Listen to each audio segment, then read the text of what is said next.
పురుషుడు, ఒక పర్పస్ కోసం పుట్టిన వ్యక్తి ఈరోజు చనిపోవడం జీర్ణించుకోలేకపోతున్నాం. రామోజీరావు గారు నాకు 40 సంవత్సరాలుగా తెలిసాయని. ఆయన అనునిత్యం సాధన చేసింది, సమాజ హితం కోసం పనిచేశారు, ఈ తెలుగు జాతి కోసం పనిచేశారు. ఒక మామూలు గ్రామంలో పుట్టి, సాధారణ కుటుంబంలో పుట్టి, ఒక అసాధారణమైన వ్యక్తిగా తయారు కావడమే కాకుండా ఆయన ఈరోజు చూస్తే ఒక వ్యక్తి కాదు, ఆయన ఒక వ్యవస్థ కింద తయారయ్యారు. ఆ రోజు ప్రారంభించింది మనం ఒకసారి చూస్తే మార్గదర్శితో ప్రారంభించి, మార్గదర్శి అయిన తర్వాత ఈనాడు ప్రారంభించి, అదే మాదిరిగా ప్రజా చైతన్యాన్ని మనం చూస్తే ఈరోజు రాష్ట్రంలో ఏ ఇంట్లో కూడా నిద్ర లేస్తానే ఈనాడు చదివితే తప్ప బయట వచ్చే పరిస్థితి ఉండదు. అంటే ఆ విధంగా ప్రజల్ని చైతన్యవంతులు చేయడానికి కానీ, విజ్ఞానవంతులు చేయడానికి కానీ ఆయన నిత్యం సాధన చేశాడు. ఆయన ఏ పని చేసినా కూడా నేను మొదటి నుంచి కూడా చూశాను, రాజీ లేదు.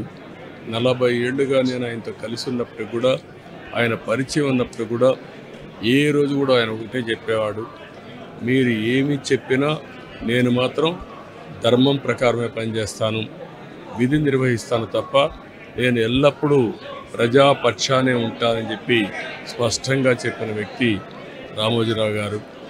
అంతేకాకుండా నిన్న చనిపోయే వరకు ఆయనకు ఒకటే కోరిక, నా కోరిక అంతా కూడా నేను అనునిత్యం పనిచేసి పని చేస్తూ పనిలో చనిపోగలిగితే అది నాకు ఆనందంగా ఉంటుంది. అంతేకాదు, నేను చేసే ప్రతి నిమిషం నేను బ్రతుకున్నంత వరకు ప్రజల కోసం పనిచేయాలి, పని చేస్తూనే ఉండాలని చెప్పిన వ్యక్తి రామోజీరావు గారు. కానీ ఈరోజు మనం చూస్తూ ఉంటే ఆయన నిర్మించిన వ్యవస్థలు శాశ్వతం. ఒక ఈనాడు శాశ్వతం, అదే మరి ఈటీవీ శాశ్వతం. ఇది కాకుండా చిత్ర పరిశ్రమ కూడా ఎనలేని సేవలు అందించాడు. ఈరోజు రామోజీ ఫిల్మ్ సిటీ మీరు చూస్తే దేశంలోనే ఒక అత్యున్నతమైన స్టాండర్డ్స్లో రామోజీ ఫిల్మ్ సిటీ తీసుకొచ్చి ఆయన అనునిత్యం చెప్పారు, నేనేదో ఒక కమర్షియల్ కాంప్లెక్స్ కట్టచ్చు, వ్యాపారాలు చేయొచ్చు, నా వల్ల ఈ సిటీకి లాభం రావాలి, అదే మరి రాష్ట్రానికి ఆదాయం రావాలి, టూరిజం కింద ఉండాలని చెప్పి చేశారు. అలాంటి ఒక మహానాయకుడిని ఈరోజు పోగొట్టుకున్నాం. తెలుగు జాతి వెలుగు, తెలుగు వారి గుండెల్లో చిరస్థాయిగా ఉండే వ్యక్తి, అలాంటి వ్యక్తిని పోగొట్టుకోవడం చాలా బాధ అనిపిస్తుంది. ఏదేమైనా ఆయన ఇచ్చిన స్ఫూర్తి ఉంది. నా జీవితంలో ఎన్నో సంఘటనలు, నాకు ఎప్పుడైనా క్లిష్టమైన సమస్య వస్తే ఆయనతో నేను కన్సల్ట్ చేస్తే దాన్ని ఏం చేయాలనో ధైర్యాన్ని ఇచ్చే వ్యక్తి అతను. అందుకే మొన్న కూడా మీరు చూస్తే ఎప్పుడు ఎన్నికలు వచ్చినా కూడా ఆయన ధర్మాన్ని ఆయన నిర్వహించాడు. ఆయన ఎప్పుడు కూడా ధర్మం సైడే ఉన్నాడు, అదేవిధంగా పనిచేశారు. అందుకే ప్రజల్లో కూడా ఒక అచంచలమైన విశ్వాసం ఆయన పైన. దానికి కారణం ఆయన జీవితం మొత్తం ఆయన సంపాదించిన విశ్వసనీయత. అలాంటి వ్యక్తిని పోగొట్టుకోవడం చాలా బాధేస్తుంది. ఏదేమైనా ఆయన ఆశయాలు తెలుగు జాతికి ఉన్నాయి, ప్రతి ఒక్కరు కూడా ఆయన ఆరాధిస్తారు. అందుకనే ఈరోజు ఒకటే కోరుతున్నా, ఆయన చెప్పిన విషయాలన్నీ నా చెవుల్లో ఎప్పుడూ రింగుమంటూ ఉంటాయి, వినపడుతూ ఉంటాయి.